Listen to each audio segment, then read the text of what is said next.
rumeksa ingsun lakune stangaya wara kelawan mekak hawa kang dur angkara senajan setan gentayangan tansah gawe rupeda hingga pupusing jaman hametek ingsun nyirep geni wisamurka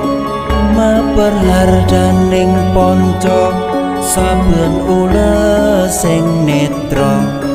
linambaran sih kawelasan ingkang paring kamulyan Sang Hyang Jati